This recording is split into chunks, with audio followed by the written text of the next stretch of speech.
Hi hello అండి, welcome to జెన్సే vlogs. ఇవాళ మన వ్లాగ్ ఏంటంటే జెఫ్డబ్ల్యూ గారికి హెల్త్ బాగాలేదన్నమాట. మేము మా ఇంటి దగ్గరలో ఉండే ఎవరెస్ట్ క్లినిక్కి వచ్చాము. మాకు ఫ్యామిలీ డాక్టర్ లాగా అనమాట. ప్రియా మేడం మమ్మల్ని బాగా కేర్ చేస్తారు. సో లక్ష్మి గారికి కొంచెం హెల్త్ బాగాలేదు, అందుకని మేము ఇక్కడికి రావడం జరిగింది. నిన్నంతా కొంచెం హెల్త్ ఇబ్బందిగా అనిపించింది అనమాట. ఫీవరిష్గా కోల్డ్గా ఉంది. సో అందుకని వచ్చాము. సో మేడం అపాయింట్మెంట్ అయితే తీసుకున్నాము. ఉదయాన్నే రెడీ అయిపోయాము, చకచక్క స్పీడ్గా. నేను కూడా హడావిడిగా స్టార్ట్ అవుతున్నాను అనమాట. ఆఫీస్కి బయలుదేరాలి. మేడం లక్ష్మి గారికి చూపించేసిన తర్వాత మనం బయలుదేరుతాము. సో కొంచెం డల్గా అయితే ఫీల్ అవుతున్నారు. చూద్దాం మేడం ఏం చెప్తుందో, దాన్ని బట్టి మనం మెడిసిన్ అయితే యూజ్ చేసుకుంటాము. ఈ మధ్య కంటిన్యూస్గా లైవ్లు అయితే పెట్టడం జరిగింది.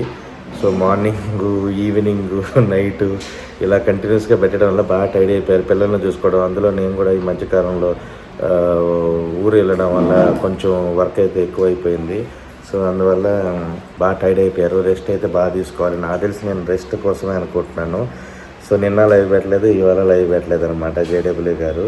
చూద్దాం, మేడం కోసం అయితే వెయిట్ చేస్తా అన్నాము. వచ్చిన తర్వాత మనకి మేడం ఏం చెప్తుందో చూస్తాము. సో ప్రజెంట్ అయితే అపాయింట్మెంట్ తీసుకొని వెయిట్ చేస్తా అన్నాం. మీరు చూసుకోవచ్చు, హాస్పిటల్ అంతా బాగుంటుందండి. ఇక్కడ మనకి ఆర్థోపెడిక్ ఉంది, ప్లస్ మేడంది ఎంబీబీఎస్, ప్లస్ చిన్నపిల్లలు కూడా చూస్తారనమాట. మేడం బాగా చూస్తారు. సో ఆర్థోపెడిక్ ఎక్కువ వస్తూ ఉంటారనమాట ఇక్కడికి. సార్ అయితే స్పెషలిస్ట్ ఇక్కడ. అలాగే ఇక్కడ మనకి ల్యాబ్ కూడా ఉందన్నమాట అవైలబిలిటీలో. మనం అక్కడ బీపీ ఫస్ట్ రోజులో బీపీ చెక్ చేసుకునేసి, ఫీవర్ ఏమైనా ఉందో చెక్ చేసుకునేసి మనం మేడం దగ్గరికి వచ్చేస్తే మేడం ఏంటి అనేది మనకి చూపిస్తారు. అలాగే మనకి ఇక్కడ లెఫ్ట్ సైడ్లో వాటర్ కూడా అవైలబిలిటీ ఉంది. హీట్ వాటర్ తాగొచ్చు అనమాట. క్లైమేట్ అయితే కోల్డ్గా ఉంది. ప్రికాషన్స్ అయితే బాగున్నాయి, చూసుకోవచ్చు. మొత్తం అవుట్ సైడ్ అయితే వ్యూ అయితే అలా ఉంటుంది. ఇక్కడ మనకి ల్యాబ్ కూడా అవైలబిలిటీలో ఉంది. ఏదైనా బ్లడ్ టెస్ట్ ఏమైనా చేసుకోవాలంటే కూడా మనకి ల్యాబ్ అయితే అవైలబిలిటీలో ఉంది. అలాగే ఎక్స్రేస్ కానీ, ఆర్థోపెడిక్ కాబట్టి దానికి సంబంధించిన ఎక్స్రే అవైలబిలిటీ కూడా ఉందన్నమాట. మనకి స్పాట్లోనే మనకి అన్ని రిజల్ట్ అయితే వచ్చేస్తాయి. స్పీడ్గా మనం చూపించుకునే దానికి స్కోప్ ఎక్కువ ఉంటుంది. చూపించుకొనేసి ఇంటికైతే వచ్చేసాము. మేడం ఏం చెప్పిందంటే, ఎందువల్ల ఏంటి మేడం అని అడిగాను అనమాట నేను. మన బాడీలో అక్కడక్కడ గ్రంథులు అంటారు తెలుగులో అయితే, ఇంగ్లీష్లో టాక్సిన్స్ అంట. అవి కోల్డ్ వల్ల కానీ ఏదన్నా మనం ఇన్ఫెక్షన్ వల్ల కూడా అలా వస్తూ ఉంటాయి. నాలిక అని తెరవమని చెప్పింది. చూసిందనమాట. చూస్తే లైట్గా ఇన్ఫెక్షన్ అయింది, ఏం ప్రాబ్లం అయితే ఏం లేదని చెప్పింది.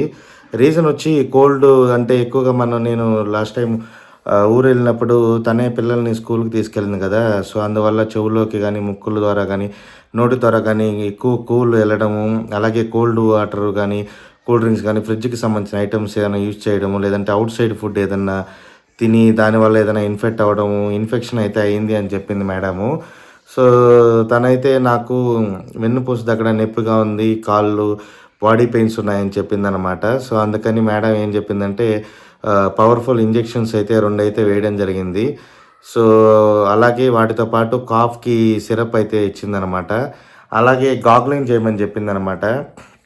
ఇక్కడ గొంతు దగ్గర పెయిన్ ఉంది కదా, ఆ పెయిన్ పోవాలంటే ఉప్పు నీళ్ళతో గాగ్లింగ్ చేయమని చెప్పి, హాట్ వాటరు, సాల్ట్ వాటర్తో బాగా గాగ్లింగ్ చేయమని చెప్పింది. అలాగే గాగ్లింగ్కి ఒక సిరప్ ఇచ్చింది, తనైతే తీసుకోలేదు. సో యాజ్ యూజువల్గానే ఉప్పు నీళ్ళతో గాగ్లింగ్ చేస్తాను అని చెప్పింది అనమాట. మెడిసిన్ అయితే ఇచ్చింది మేడము. 5 డేస్కి ట్రీట్మెంట్కి తగ్గట్టుగా ట్యాబ్లెట్స్ అయితే ఇచ్చింది. Before food, after food, morning, night కానీ కొన్ని ట్యాబ్లెట్స్ అయితే ఆఫ్టర్నూన్, మార్నింగ్, నైట్ 3 టైమ్స్ వేసుకోమని ఇచ్చింది. సో 3 డేస్ వాడిన తర్వాత ఒకసారి నాకు వచ్చి కనిపించండి, ఎలా ఉందో ట్రీట్మెంట్ అంటే సెట్ అయిందా లేదా అని తెలుసుకునే దానికి రమ్మని చెప్పింది మేడము. సో ప్రజెంట్ అయితే నేనైతే అడిగాను తను ఎలా ఉందా ఏంటని. బాగుందని చెప్పింది. ఇంజెక్షన్ పడిన తర్వాత కొంచెం సెట్ అయిందనే చెప్పుకోవచ్చు. సో చలికాలంలో ఏంటంటే మనం ముక్కు ద్వారా కానీ, చెవుల ద్వారా కానీ, నోటి ద్వారా కానీ చలికాలంలో మనకి వెళ్లకుండా సో మనమైతే కేర్ఫుల్గా ఉండాలి అని చెప్పారు మేడం. సో అందుకని మనము జాగ్రత్తగా ఉండాలి. చలికాలంలో స్వెటర్స్ అవన్నీ వేసుకోవడం అనేది చాలా మంచిది. సో హెల్త్ అనేది చాలా జాగ్రత్తగా కాపాడుకోవాలి. సో ప్రజెంట్ అయితే బాగానే ఉంది. సో 2-3 డేస్ రెస్ట్ తీసుకుంటే సరిపోతుంది. సో ఇదేనండి మన హాస్పిటల్ వ్లాగ్. మీకు అందరూ తెలుసుకుంటారని మేము తెలియజేయడం చేశాను అనమాట ఈ vlog. Thank you so much. మీరందరూ ఇలాగ మమ్మల్ని సపోర్ట్ చేస్తూ ఉండండి. మరిన్ని ఇన్ఫర్మేషన్ ఉన్న వీడియోస్ మిమ్మల్ని కలిసేదానికి ఎప్పుడు ప్రయత్నిస్తూ ఉంటాము. అంతవరకు సెలవు. ఇట్లు మీ చెంచే vlog signing off. Bye bye.